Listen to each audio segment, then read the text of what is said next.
Why is financial education so important for midwives and birth professionals? A legal disclaimer we put at the beginning of all of our presentations. This information is for general and educational use only. Content is not intended to substitute for professional, clinical, or legal advice. We strive to keep our information as accurate and timely as possible, but make no promises and guarantees it works for your local unique situation. Financial education is something very near and dear to me. Business, finances, as midwives, birth professionals, we have to understand in our own personal life, money and finances, and in our businesses so we can serve our families and communities at a larger scale. So financial education is about sustainability, growth, long-term success of your personal life, with your family, your legacy creation, and your business. The primary focus is about passionate care. We want access to everyone for our services. We want everyone to have the best birth outcomes, to have full scope women's health care. But if you don't have a strong financial backing to your business or have the capabilities to give once in a while a lady a free birth because your financial strength is there, it creates barriers to access to our services and better outcomes for moms and babies. So we're going to talk in this section about the critical role of financial literacy that has to do with making birth workers in their personal and professional life stronger. So running a sustainable practice. I have been a nurse midwife for over 12 years and been in the birth world since age 16. So I've done home, birth center, hospital. My 3 kids were born at home. I want my 3 sons to have access to midwives and choices for the future. And we have to be able to give birth workers education and knowledge around business and finances to make that happen. That is my passion. That is my love. That is the heart of what I do. We need to be able to make competitive salaries. Like, we need to be able to give our families what they need, our vacations, cover inflation cost. And so you have to have a competitive fee rate to charge to pass on to the families. And it gets tricky because if you're cash, if you're insurance, if you're a nonprofit, if you're sliding fee schedules, there's a lot of variables with fee schedules and offering the services. But we have to, there's too many midwives out there that have never done a budget, don't have a clue where their money's going in and out, and then they personally, financially, they start giving away their time for free because they don't know how to fix the problem because of that lack of business and financial education. You need to be able to cover your salary, your supplies, your overhead, the cushions for transfers, adding on a new midwife to your team and training them. You have to make sure that your budgets and your fee schedules accurately fit the market and the standards, but they also fit the challenges of running a successful business in the backdrop. Tracking expenses, you have to be able to know where the money's going, coming in and out. You can use a simple spreadsheet. You could do QuickBooks. You can get a bookkeeper depending on how big your practice is. A lot of home birth practices will just do it themselves, but you got to keep real time monthly. You can't just do it at the end of the year. You're going to forget things. You're going to miss things. You got to work closely with an accountant because there's a lot of deductions and write-offs and certain expenses you can use for your business versus personal life, so then it's pre-taxed from your personal income. So there's a lot of things to think about with tracking expenses, and we have a great other courses on bookkeeping and finances in this direction. But if you don't know where your money is going in your personal and business life, you don't have control of your financial stability. Budgeting and forecasting. This is tricky when it comes to midwifery compared to other businesses. We have to think in 9 to 12 month increments compared to any other business. You have to think about pregnancy and birth and planning and vacations. And I want a partner, but for me to have a partner, I need to have the money to pay for the partner, but then I don't want to take double the volume of births right away. Depending on how your fee schedule is set up, cash, usually you get a deposit the second visit and then you get paid around 32 weeks. But if they're insurance, you have a huge lag. It could be a budget. If you're heavy as a birth center and you're doing mostly insurance, you could have a lag of 1.5 to 2 years of money. You take care of these people, you wait for insurance to pay. That's a big cushion of emergency and funds and a revolving door that you have to plan and work around. So midwives and birth workers have very unique situations when we're planning around pregnancy, birth, and particularly insurance reimbursement. You have to make good budgets that reflect those unique trends. Managing cash flow and income stability, like I can't stress this enough because few midwives have emergency accounts, few midwives have cushions and reserves and an average stability level of this is a break-even point, this is where I want to be at. Birth is unpredictable. Like maintaining a consistent cash flow is pretty challenging with our birth world unless you're consistently always taking 6 clients a month every single month and you're always taking cash and you charge the same to everybody. But most midwives and doulas and birth workers are not set up like that. So if you're doing insurance, you're billing based on the services. So you have the unpredictability of deliveries and transfers and risk out, because we'd had times where we calculated in our budget 15-20% are going to risk out throughout pregnancy, and then there would be a couple months that half, 3/4 of them risked out for one reason or another. And if you're insurance, that just kills your budget. And guess what? When they risk out, you still have lots of work to do. You have to manage, you have to collaborate, you have to coordinate. It's not compensated the same as those birth charges. With insurance reimbursement, 70% of your charges you're getting are at birth time. And if they don't do the birth with you, even if they do prenatal postpartum care, it greatly impacts the consistency of your cash flow. So I talk a lot about this is that business education. I want you to diversify assets and income streams into your business just as much into your personal life of diversifying risk with investments. And this is that education we talk about.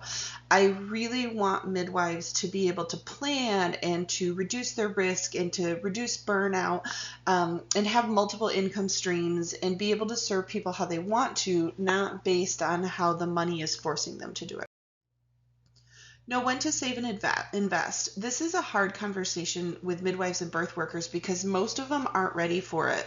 I have coined like a midwife Maslow hierarchy of need, and most midwives are in the bottom ring. They're in survival mode. It's fight or flight. They're trying to survive. They can't even think about anything but if they're lucky to get a break and luckily to get some downtime. Sleeping, seeing their family is a luxury. And so I'm trying to get midwives to gradually go up those rings of the midwife Maslow hierarchy of need, where we are being able to have hobbies and we're being able to have passions outside of midwifery. We're being able to have sustainable practices. We're being able to figure out our dream practices in a team and serving a community in larger scale and living our lives how we want to. You're working because you want to. You're not working because you have to. That's a different mentality, but it takes building from the basics, changing habits, learning things, reflecting. This cycle that I'm in is because of what I put myself into, which is hard to think about. We can change, we can improve, we can get creative. Like I do a lot in the beginning with time management, looking at things differently, trying to group together and make things more productive so that the valuable time that they have, we can get some extras back. It's phenomenal to just see people when they start really embracing this change, how successful they are. But until we get midwives that really want to open themselves to the business education side and really want to start at the basic level to improve themselves, it's very, very difficult to get that save and invest in yourself, in your family, in your business mentality to occur. Understanding insurance and reimbursement systems. I get it. Most private out-of-hospital midwives do not do insurance reimbursement, but I do challenge you. It sets up a huge barrier to our families to not accept insurance. Even if it's out-of-network benefits as a starting point for you and getting a good billing company, you're going to make more money than you would cash, and the families typically are going to pay less. So our goal is to increase access to midwifery, and we have to do it in baby steps. Like I'm not saying go in network, take a crappy reimbursement, take a bunch of Medicaid people, your numbers aren't going to work for your budget. But I'm talking about step by step. Maybe you take a small percentage of sliding fee schedule and Medicaid clients so that you can serve that industry. You work on lobbying to get insurance reimbursement and the Medicaid contracts a little higher. You outsource a billing company. You pool together a bunch of midwives and resources to hire someone like Marnie with Innovation Billing so that she can negotiate great contracts for your midwifery practices. You create a co-op, a coalition, because there's more leverage with the insurance world when you have a group of you and you have more patients to leverage and say, hey, we do 600-700 deliveries with Blue Cross Blue Shield patients that potentially could be using their service or getting an exemption. But we need to get creative. I know most midwives can't stand the insurance world. I'm in the same thing, but it's our healthcare system. Most of our families are very dependent. If they want a home birth, they need to have their insurance cover it. Otherwise, they're going to deliver in the hospital, even if they didn't want to be there. So we have to figure out a way to get past these barriers. So we want to identify eligible insurance plans. We want to talk what's in our area, what are their fee rates, is it make sense to be in network, out of network, or strictly cash in our area. But do the research. I don't want you just to have a hurdle because everybody else in my area doesn't accept cash or doesn't accept insurance, so I'm only cash, so that I'm just going to continue that. Laws change, regs change. Each person, based on their education type, can have different contracts with insurance companies. Different regions are different. Your biller, like, don't just assume that nobody can get it in your area. I've been shocked. Everybody uses the same billers, and then they didn't have a good one that knew how to do that and negotiate it. So all I encourage midwives to do is just look into it, see if it makes sense based on your budgets and what they can offer. And even if you're out of network and just starting there and getting an outsourced biller and making the numbers work to offer that service, just get started. Anytime, any care, whether it's for insurance reimbursement, cash, protecting your license and your practice, you need to do proper coding, proper documentation, diagnoses. So a lot of CPMs, direct entry midwives, the medical world is very foreign. The terminology, the insurance world, the diagnosis codes, nurses and nurse midwives and people that have been part of the healthcare system, it's a little more familiar, but we have great billing and coding courses. We have great resources. So anything you can think of to want to learn about when it comes to business and finances, we have available with our resources. We have one-on-one consulting. We have a lot of options out there. So I want you to just get started with the knowledge and education. Maximize your reimbursement. The whole point is you make more money. The families owe directly less out of pocket. They're already paying monthly premiums for the insurance. I want you to make more money, and I want you to serve people in your community at a larger scale with a team and make a bigger impact. Financial education advocates for you, for your families, for sustainability of your practice. And it is hard. I'm not saying it's easy, but it's really, really important.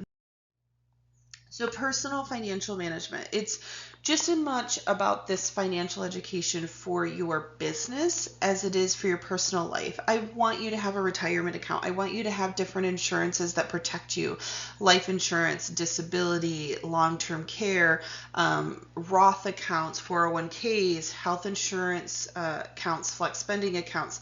There's all these buckets you can utilize that have tax savings, that has financial security, because you can't work forever. As midwives, too many times I see it where they give, and they're in their 50s and 60s, and now they want to start retirement planning, and they should have started 30 years ago, because that compounding effect, it's so much harder with what they're making and the challenges they're in. Many midwives just work and work until their bodies can't do it, and then they go live with their kids, or they really cut down on their finances and live simple because they just don't have that financial reserves and knowledge and education to prep them to be successful in retirement.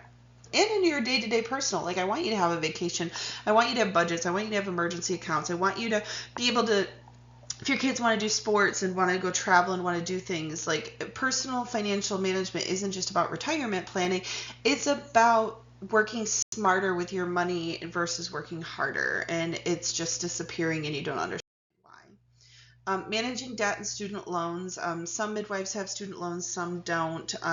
But credit cards and house and car and any other debt that you accrue, they have different interest rates. Some are fixed, some are variable. And it's overwhelming when you start having more and more cash flow that has to be paid every month. You're struggling just to pay those bills across the country right now post COVID. The credit card debts are the highest ever. A lot of people had variable interest rate in their houses, and the interest rates have went from 3 to 6, 7%, which may not seem like much, but it's literally doubling most people's house payments. So these are those things that, like, if you knew and you could, like, learn history and learn, like, I feel like I have a crystal ball now. Like, we refinanced our house, we fixed it, we had a variable interest rate. I saw the trends coming. I locked in at 3% a year and a half before the interest rate skyrocketed, and I just saved my family every single month a double house payment. So, like, there is so much to consider when thinking about these resources and planning, that you can really change your future. You can have more control over it. You can't, I'm not saying you're going to be the one that determines the interest rate, but you can also see the trends of where things are going. Helping your kids if they're looking for doing school and degrees, you can now have better education with them about a risk-benefit analysis of how much is school going to cost, what are you going to make every year, how long is it going to take pay back, what are interest rates, what are the payment plans, and they can make a better decision of that degree, that training, that pathway. Does it make financial sense for them short-term, long-term? Maybe there's other ways to do it, some community college, some trade schools, working for a while to save up some money so they don't have all this massive debt, because our young generation is just absolutely getting crippled by student loan debt. Like, it's the one thing that if you go into bankruptcy, you still have to pay your student loans to the federal government back. So, like, these are part of those educational pieces that people just don't realize that really cripple your future. Fewer and fewer people are even being able to retire and be financially free, and I want to change that. So retirement planning, especially as midwives, business owners, independent contractors, you have so much access to more tax deductions, retirement programs than someone else who's employed W-2. I was a financial planner for a little while with Northwestern Mutual, and my vision was to give financial education to nurses, midwives, women, birth workers, and I just couldn't be part of that corporate system. I was selling products. I wasn't truly being able to educate. So there's so many cool tools out there. So I connect you with some great financial planners that I can be the consultant and give people the skinny and the truth, and then just honestly, like, hey, this one's an independent financial planner. They own their own company. This one works for this company. So you're going to get more of a spiel and push because these are the products in their toolkit. These are the products in their toolkit. You want a team.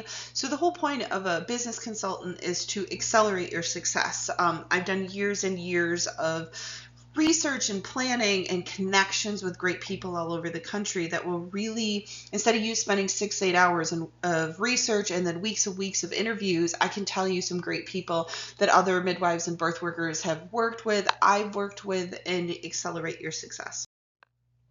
Insurance coverage. This one is fascinating to me because so much of our world is instant gratification. We don't plan for the future. We don't plan for what ifs. And you can get an insurance for everything. Like, I'm not saying I want you to get insurance for every single thing, but I want you to know what all your insurance options are, and then do a risk-benefit analysis for you and determine, do I need umbrella insurance over my whole family and my car? Do I need a house insurance? Do I need car insurance? Do I need disability? Do I need long-term care? Do I need malpractice? Do I need life insurance? Do I need a revocable living trust that protects my assets versus doing malpractice insurance? Like, we would have those conversations with you. Like, I don't want you to memorize. Like, you don't have time to just first spend years and years learning business and finances. My goal is I'm giving you the Cliff Note versions of what I have been learning the last 10 years after my burnout and my transition, so that I can make this lingo as simple and relatable as midwives and birth workers can understand the importance. So few midwives will choose malpractice insurance, but we talk about different ways to protect your assets in your personal life and your business. Disability, especially long-term, is huge for midwives. I can tell you midwives that were making $500,000 doing their private practices, serving their community, they get in a car accident, they did have they had a high deductible insurance, but it crumbled everything. They went bankrupt because they couldn't be a midwife anymore, and they'd lost everything, and they're living in their kid's basement on disability now. And so I think there's ways to reduce our risk of potential damages to access for ourselves with insurance, our families, and our businesses. So tax planning, like this one hit me hard because I was the average midwife with my first private practice, and I just paid them. I didn't know my deductions. I was tipping the government. I say to people, quit tipping the government. Like, there's so many deductions out there as business owners we can use.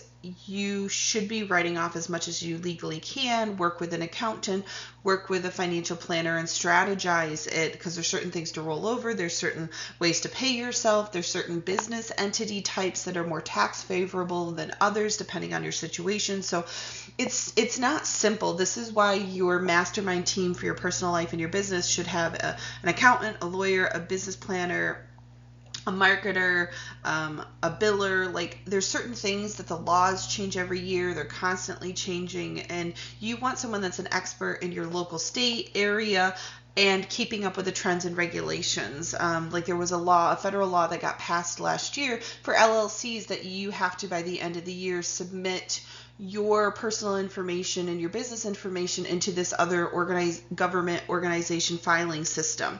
And if you didn't have an accountant, you didn't keep up with the trends, I guarantee you most people that own LLCs do not know about this and have not done it, and you're getting massive fines. If they actually want to enforce it, it could crumble a lot of businesses, and they don't even know about it. So it's not just about tax savings. It's about keeping up with regulations, keeping your businesses compliant, and you don't want to get stuck if you're not. I see a lot of this from people transitioning from W-2 to 1099. They're used to their paychecks taking out their taxes. So then when they're getting paid on their own business, they aren't putting to the side their own taxes. They're not accounting for it. They're not paying them quarterly and estimating what they owe. And then at the end of the year, they have tons of money they owe, or they file their taxes and they didn't estimate, and they have a bunch of fees and they have a bunch of money, and then they're like stuck with the IRS and this federal and state taxes because they didn't account accurately for those tax plans. So building trust with your clients and business relationships, referrals, collaborations, networking opportunities, like, this is part of that financial education. You want clear pricing, you want it on your website, you want fee schedules. Like, most people that are medical practitioners, particularly certified nurse midwives, there's certain laws protecting patients. When you're alternative practitioners, and depending on your state, it's a little more vague on that requirements for price transparency, so that there's not misunderstandings. But especially the No Surprise Act that was passed a few years ago, it's more meant for someone traveling and getting surprise bills because they only had an in-network program, and they got seen somewhere and they were out of network and owed a bunch of money and didn't understand the decision they were making. But I think it could be applied to midwives and birth centers in the right situation. So it's really, really important to, at your initial consults, all over your website, open on your front desk, your receptionist, she can give them the list of all the fee schedules, codes, and you can note and you can sign and say, we reviewed our fee schedule, they didn't have any questions and concerns, so that there's transparency. You have a cash rate, you have an insurance rate, you have a sliding fee schedule rate. You can have multiple fee schedules, but you have to have a policy written for every single fee schedule of how someone fits it. So cash is cash up front. They paid in full before the services were rendered. Insurance, they gave you their card at the beginning. I processed their insurance. Sliding fee schedule, it's based on an income level, based on criteria you put into place. So You just have to be fair. You can't discriminate, and you got to be open and transparent to the best of your ability. I understand in the birth world, there's unpredictable services, but at least you're listing potential complications in your fee schedule. Like, hey, if you transfer versus deliver with me, it turns into one-on-one support. If I have to do stitches, if I have to use postpartum hemorrhage meds, if we have a newborn resuscitation, like these are the charges for those things, so that there is an honest conversation. Client financial options. So we talked about the multiple fee schedules. You could do referral programs. You could do repeat client loyalty programs. You could do some discounts. You just have to be consistent however you do it with all of your clients. That's the only difference I stress to people. So you can have multiple fee schedules. The average midwife has 3, but you can do as many as you want. It just depends on how complicated. Maybe you have an Amish Mennonite fee schedule. They get home visits. They barely call, so you can adjust for the cost of marketing, the cost of after hours services. You can have a little bit of a lower rate because of their community and how you want to serve them. So you just have to look at your community, how you're serving, where you want to go, who's your ideal client, and what is the market charging, and what can there's some rich Amish Mennonite communities all over the country, and there's some that are very impoverished. So maybe you serve them, but then you've also got some other income streams to make up for it. So contracts and agreements, this is not the fun part. None of this stuff, most midwives are like, yes, I love learning about money and finances and business and contracts and legal stuff. We go into it because we love serving our clients and making access to midwifery more sustainable. Like, we all have the same core being, whether we're in the hospital, home, birth center, our educational pathway. As midwives, we want people to have better birth outcomes. So we have to keep that alignment when we're having discussions and we have different perspectives in place. So my passion, yes, I have been serving as a midwife for a very long time, but I see the value of financial business education for increasing access to midwifery services. But it comes down to your agreements, your contracts. Like, if you don't have informed consents, you don't have the right HIPAA forms, you don't have disclaimers of your knowledge, no malpractice insurance, the potential risk of choosing home, birth center, hospital, and having that good discussion and those protective contracts throughout your care, you're going to be vulnerable. If there's state mandated procedures, vaccinations, testing, you have to have forms that are educating them, and they have the right to choose to decline, but you need to have it in writing, because I don't want you to get in trouble. They say they never offered it to me, and there's no documentation of you discussing it, and there's no documentation of that consent that was signed and they were educated. So it's really, really important. I've seen too many midwives, when I do consulting stuff, 90% of it is reactive. It's already happened. The mistakes already occurred. How do I get the right lawyer? How do I defend myself? And I would much, much rather have proactive consulting meetings. I want to help you get a strong foundation to your business, to your personal life. There's so much we can do. Growth and professional development. It's hard for midwives to think about this when they're in survival mode. I 100% get it. I was there. Baby steps. Slow changes make a big impact over time. So all I'm suggesting is start improving your stuff. Knowledge is power when you apply it and you utilize it. So something simple as stopping to listen to the radio when you're doing home visits and driving everywhere, and start listening to podcasts, start listening to business, financial, education. We have a YouTube channel. We have a lot of resources out there that you can just listen to and start learning about business and start slowly learning this new world. I get it's like drinking from a fire hose in the beginning, but after you listen to it a few times and you start absorbing it, it gets way easier. Just like the first time you caught a baby and you started midwifery school, it was so foreign, it's a different world, and now you're an expert. So just take some time, transition, invest in yourself. You are your greatest asset. That's why we talk about life insurance is so important, because a lot of us are breadwinners to our families, and if something happened to us where we couldn't make the income for them anymore, we want our families to be okay when we're not able to do that. So financial education allows us to grow and expand. There's certifications, there's trainings, there's workshops, webinars, I want you to be able to think smarter, not harder, about passive income streams, about diversifying your assets by planning short-term, long-term emergency accounts, investing in certain unique buckets that are out there that are great for just midwives and birth workers compared to other populations.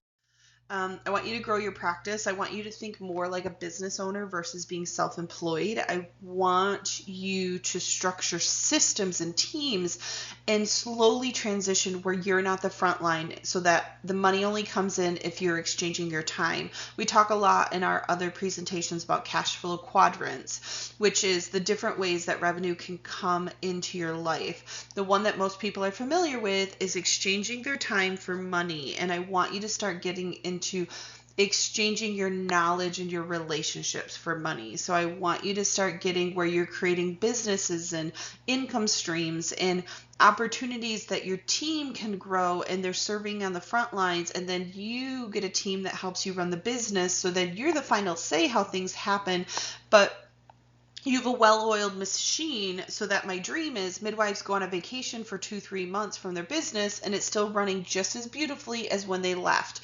I can tell you I do not know a single midwife at this point that can do that.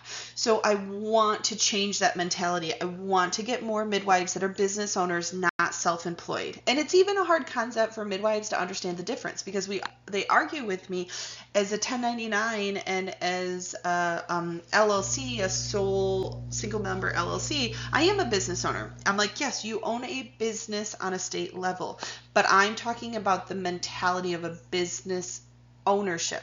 If you stop working, your business doesn't exist. You are self-employed because you're still working instead of for another company, you're still working for yourself. I want to transition midwives and birth workers where they create teams and systems and they leverage their knowledge and expertise to get bigger scale practices going and getting more midwives. We have too much burnout. We're losing our midwives. We're losing our birth centers, and we have to break this cycle. So as an overall conclusion, I am deeply, deeply passionate about business and financial knowledge. It's a key to the success and sustainability of midwifery and birth workers as a whole. We have to understand in our personal and our professional life, billing, budgets, insurance, financial projections, emergency accounts, insurance tools, taxes. I can't stress this enough for increasing access, preventing burnout, for living the life that you dream of versus feeling cornered and trapped. We have to have business and financial education. It's just a must. So I want sustainable midwifery practices. I want increased trust, quality improvement, satisfaction. I want growth and sustainability. And my dream in 15, 20 years is that 1/3 of women deliver at home, 1/3 of women deliver in the birth center, and 1/3 deliver in the hospital. And the only reason they're delivering in the hospital is because they have to be there because they're truly high risk. Like, that is my dream. And I'm working really hard in the United States and around the world to get that model of care implemented. We need to leverage these settings and these situations for each person's individual needs. But until we get more midwives that have business financial education, none of those things can happen.